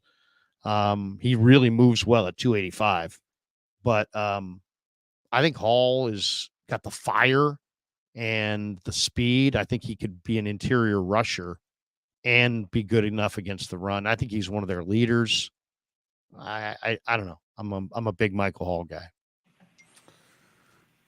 Different position, but off the edge. I mean, I think Chop Robinson would be, if Chop Robinson's available at 31, I think you'd be pretty happy about that. One thing about Chop Robinson is if you watch the tape, it's like he's a little bit of like a guy who beats you with speed or it's over. Like he's going to need to develop he's got great speed, but like Adisa Isaac, I think takes on blocks better. Chop is a little bit of a combine guy for me. I would like to see them have a guy that beats you with speed. Yeah. But I mean, I like Mo Kamara more than I like Chop Robinson. I know you like Mo Kamara, but where's he going? He's not going that high. No, he might go in the third. He might go in the third round though. So not a huge 94. Yeah. What do we need here? We need a receiver. So my O lineman Zach Frazier, my D lineman's Michael Hall, my receiver would be Brian Thomas if he's there. If he's not there, I might be okay with Leggett. I mean, I don't know where you are with the. Boy, that feels rich. I'll say this: I'm not a Ladd McConkey guy. Troy Franklin, very productive, but there's something that worries me about Troy Franklin. Keon Coleman. Agreed. Keon Coleman has got a big catch radius, but I don't think he separates. He doesn't run that fast. Adonai Mitchell is really intriguing as well, but there's some concerns there for me as far as durability. He seems like he's a little thin. Pearsall's a great route runner. How much did Aiyuk weigh coming out? Aiyuk's smaller though. This guy's like a little bit angular. I mean, there's Xavier Worthy, but I don't think he fits the Niners. So it's kind of like if you look at those receivers, to me, I guess I'd go Mitchell and Leggett. Roman Wilson to me doesn't break tackles. Are you a Jalen Polk fan? Yes, not at 31, but yes. Corley, Tough. that's a little. Jalen Polk early. had I think he got his spleen burst and stayed in the game. I had to go to the ER. Wow, something like that. I do love Malik and Washington. He blocks. I'll tell you this: I love Malik Washington and I love Jacob Cowing. Smallish. Yeah. Slot Do you have receivers. Cowing's 40 in front of you? It's 4 in the 4.3s. I think it was 4.33. Yeah. Productive, has been productive. And he was a transfer, right? Didn't he? He transferred to Arizona. UTEP. Yeah, UTEP to Arizona. As a kid, mature guy. So of that group, I mean, Malik Washington, that's too early for him. And so to me, it's Brian Thomas or Xavier Leggett at wide receiver. Yeah, I think I think AD Mitchell is the guy that fits there just from a value standpoint. Right. And to me, if you're drafting at 31 a receiver and keeping Brandon Aiyuk, then AD Mitchell actually makes a ton of sense. Mm-hmm. If you think he needs a little more development, a little more weight, he needs his routes need to get crisper. I think you can almost draft a guy if you're keeping Aiyuk that you would not draft as an Aiyuk replacement. If your thing is, well, he's not that big and his routes aren't great, perfect. Let him learn from Brandon Aiyuk then. Yeah. Whereas if you're replacing Aiyuk with him, you go, well, he doesn't do the thing that Aiyuk does. Brian Thomas would be at the top of the list, but he's not going to be there at 31. No, he wouldn't be there at 21. There's no way he's getting by Buffalo at 28. I mean, come on, Buffalo desperate for a receiver. The Chiefs will jump ahead of you for him if he's right. Available. Though I could see the Chiefs going Ladd McConkey. I think Ladd McConkey. Okay, so those are my two receivers. I'll tell you another guy I like who's old. A few other guys I like who are older. I do like Ricky Pearsall because he's athletic. I do like Brent. I do like Brendan Rice. Yeah, I do like Brendan. There's so many productive guys in this draft at receiver. I like Brandon Rice too. I think he plays the game with a lot of urgency. He plucks the ball with his hands. But to me, he's a little bit more like a possession guy in the NFL. Totally. Yes. He's but that's what this team. If you lost Juwan, then I'd be interested in Brandon Rice. But you're going to lose Juwan probably if you keep Aiyuk. But I mean, could you have two possession receivers there on your roster this year? I think I got a physical receiver with a big catch radius. Who gets the ball on third down? Jennings. Yeah. I think a big receiver with a big catch radius is never, I don't know that you can have enough. The Niners that's exactly what they're a possession team, Larry. So yeah. That's Keon Coleman, really. Yeah. I mean, yeah. Keon Coleman's got a huge catch radius. Okay, corner-wise, I think this is an awesome draft for corner. I mean, I've looked at 25 corners. There's all kinds of corners, guys late that are going to be really, really good. I'm a big fan of Willie Drew from Virginia State, but at 31, corner-wise, obviously the kid from Toledo's gone. There's no chance he's there. He's out. And he's terrific. So there's no way he's going to be there. As far as, other, corners that could be there, TJ Tampa from Iowa State, really good player, big corner, like him. He's very physical, and it would be a little bit of an overdraft, but I'm a big fan of Max Melton. And I'd probably be picking between those two guys. I like Max Melton. He runs in the 4.3s. His brother's in the NFL. He's a leader. He's unbelievably physical. So you're talking about a guy who runs in the 4.3s and will come up and hit you like a linebacker. That's a tough, to me, there's Quinyon Mitchell and Terrion Arnold. Wiggins is small. McKinstry, I think, is a little slow and coming off an injury, though I do like him. Rake a Straw, I really like. He's cocky. He's long, but he's also very, very, very thin and injury, high likelihood that he'll be hurt.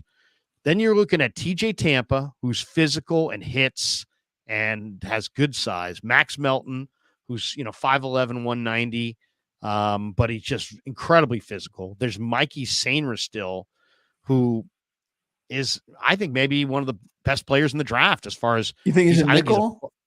He's a plug and play nickel, but he's also 5'10", right, and 185 pounds. You have a pretty with him and Lenore. Your cornerback group gets pretty small. He's pretty small, but he had the clinching interception, and he hasn't played corner for very long, but he's damn good. His ball skills are amazing, and he makes big plays. Mikey Sainra still. Andrew Phillips, the corner from Kentucky, is very athletic. Kyrie Jackson. What do you think of Kyrie from Oregon? Huge corner, like 6'4".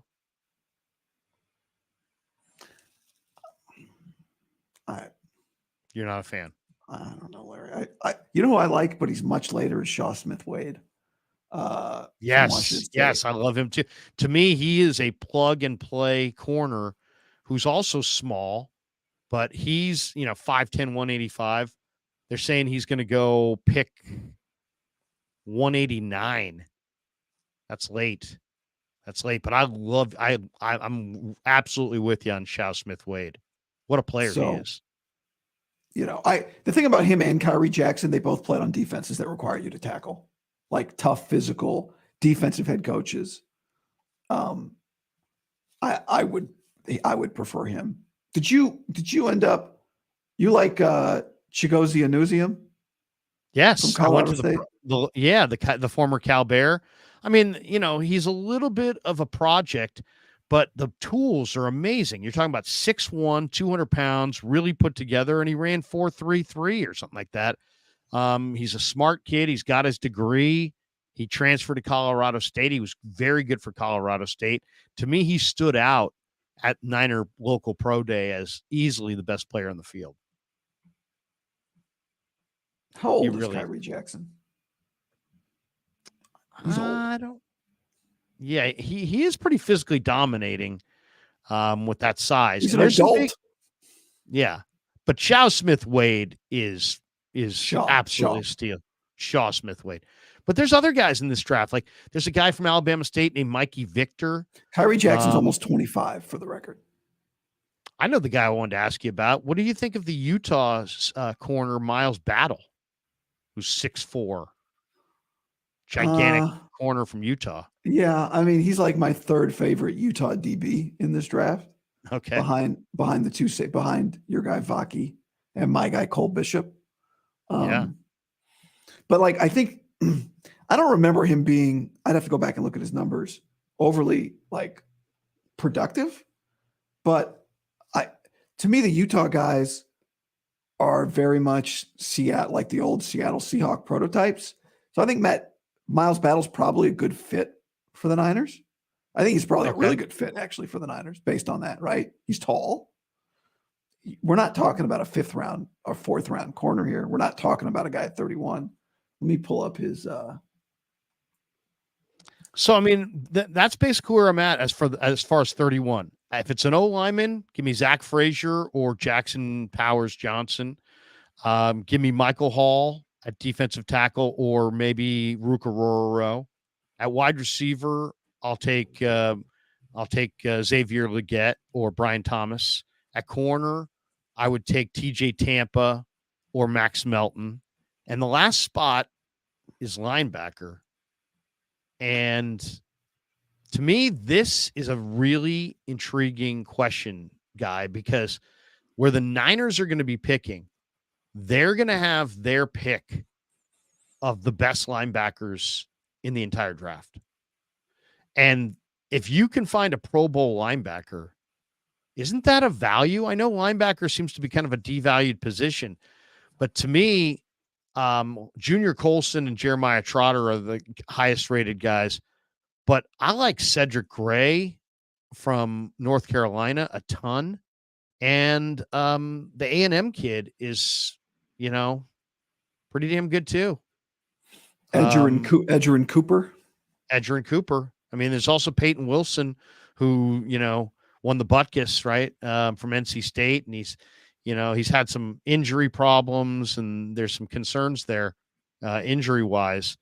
But, I mean, his workout numbers are amazing. I mean, to me, what are you looking to marry if you're a personnel guy? You're looking to marry awesome college production with off-the-charts physical capability.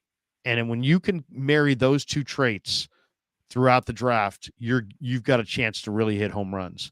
And Peyton Wilson is exactly that. He's one of the best athletes in this draft, testing-wise. Absolutely lit it up at the combine. And he won the Butkus Award. He was incredibly productive. But injuries are a big part of his narrative. So, to me, the safest players in the draft are these linebackers, Cedric Gray and Edgerrin Cooper. These guys that just make tackle after tackle after tackle. Is that too high? Is 31 too high for a linebacker if you thought he was a Pro Bowler? If you think he's a Pro Bowler, it's not. We're talking about a team who has one of the best linebacking combinations when healthy in the league. And one of them's a 3rd rounder and one of them's a 5th rounder, right? Right. It doesn't feel like the reason you're saying it's a sweet spot is because there's not really an obvious 1st-round linebacker in this draft. There's not a linebacker going 12 or something like that in this draft, right? Right. So it also makes me think that your 2nd-round pick would be a pretty valuable linebacker, or your 3rd-round pick would be a pretty valuable linebacker. So yeah, even though I might do be able think, to get Cedric Gray in round 2. Yeah, I do think they need a linebacker, but I probably would not use 31. Yeah, on a linebacker. So there you have it. My sleeper linebacker, by the way, I love Kalen DeLoach, but Tyrese Knight from UTEP is amazing. Amazing player. He's just a little bit short, but he had the best 10-yard split of any linebacker. I think he had 145 tackles this year. Just an amazing player. Did you end up liking Jamal Hill? Did you watch? Oh, Jamal I do. Hill? Yes, I'm a big Jamal Hill fan. I that's one of my guys on day 3, 6 feet 225. I did the research on him. I didn't realize he started as a corner.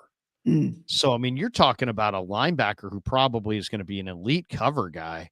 And he hits, he's got long arms, he's rangy. Yeah, I mean, Jamal Hill on day 3 is absolutely on my very, very short list of guys I got to have. Easton Gibbs was a productive player at Wyoming. That's another underrated program. Really underrated program. Okay, last one. And we've gone a long time today, actually. What are we? We're an hour and 37 in. Yeah, marathon. Last one. At noon today, so in an hour and 15 minutes from now, Sione Vaki's coming on the show.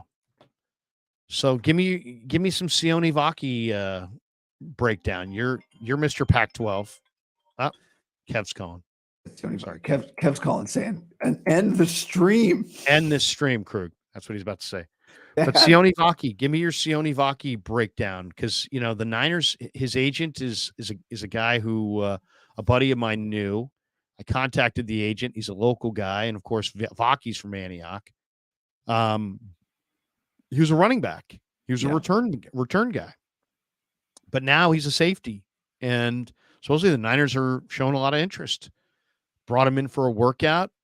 What do you think? Would he be a good 49er? Is there a comp in the NFL to Vaki? Is he better? Is he better or worse than Hufanga in your mind? Well, he's got to be a little less developed than I think Hufanga was. I'm not looking at Vaki's numbers in front of me, but Hufanga was probably a more productive player in college, a much more productive player in college. But what I love about Vaki is, I saw somebody just said on the chat, he's a gold helmet. That would not surprise me if he's one of their gold helmets. Really? Why? Why is that? Because, this is a guy who in the Rose Bowl against Ohio State played out of position. Like, they need him to play running back last year. He goes and plays running back and has a 100-yard game. I mean, let's go look at his. I wasn't prepared to talk to you about Sione Vaki this year. He had a game like they had a bunch of running backs hurt last year, so they have him play running back, and he has a 100-yard game out of nowhere. So I bet they love that he is just like whatever I got to do for the team, I'm going to do for the team type guy. What round do you think? If you had to attach a round to him, what round do you think you think he'll be?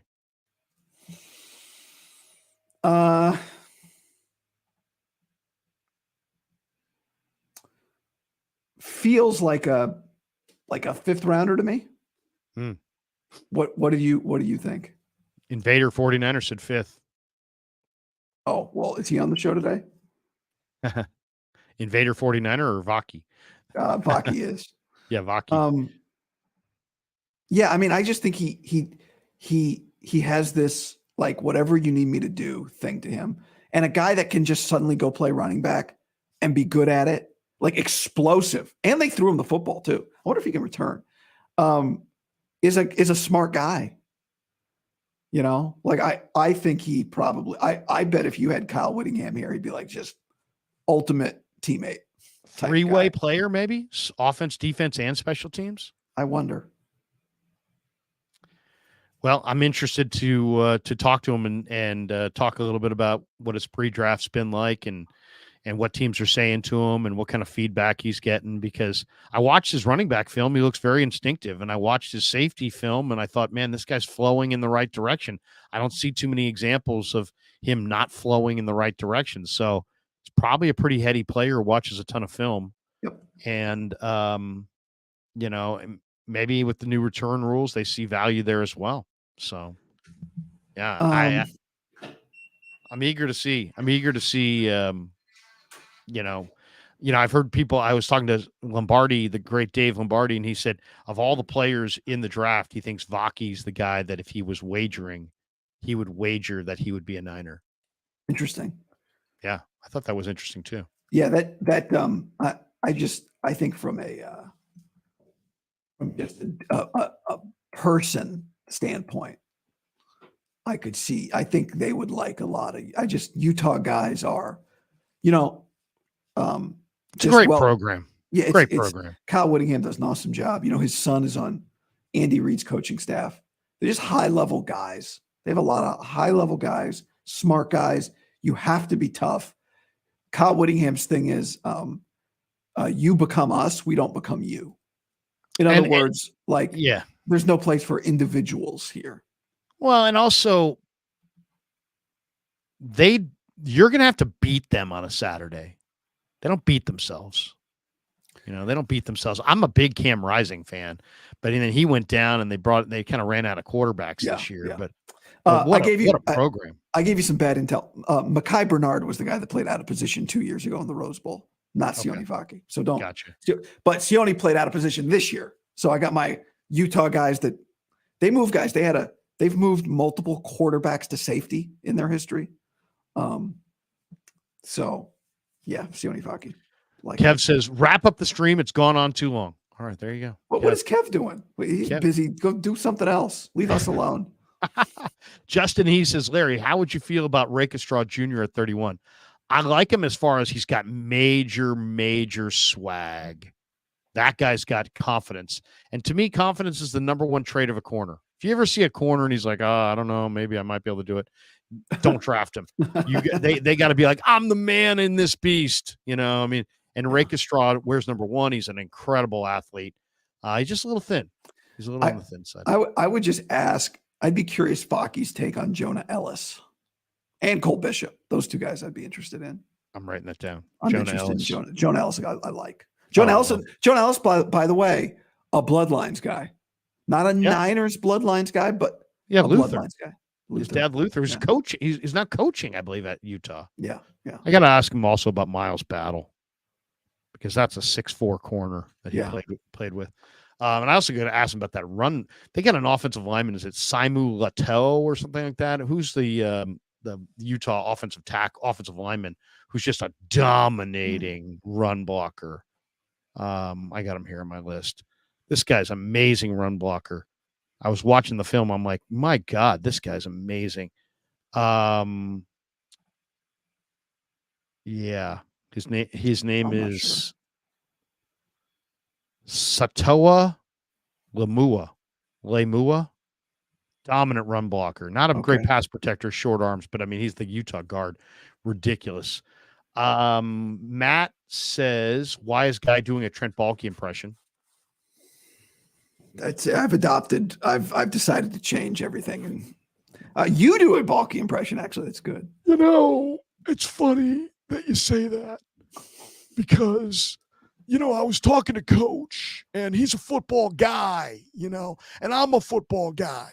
Yeah, and Coach, there's no reason in the world I ought to trade Lowry, the 49ers, the 17th pick in the draft, for Brandon Aiyuk.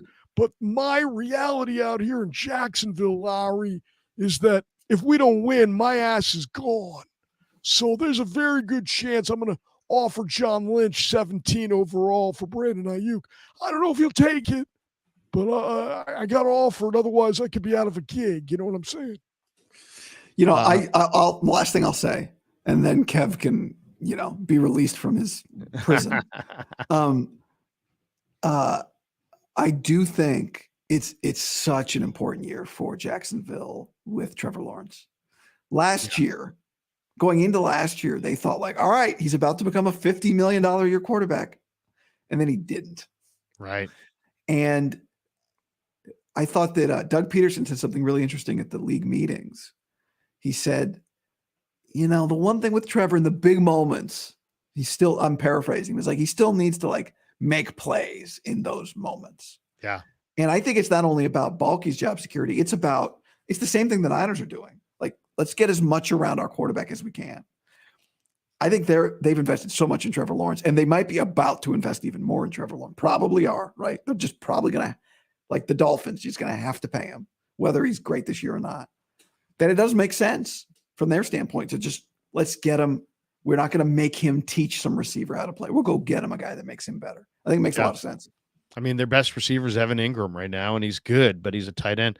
And last supremacist says, or lost supremacist, says Jarius Jones would be a perfect slot for us.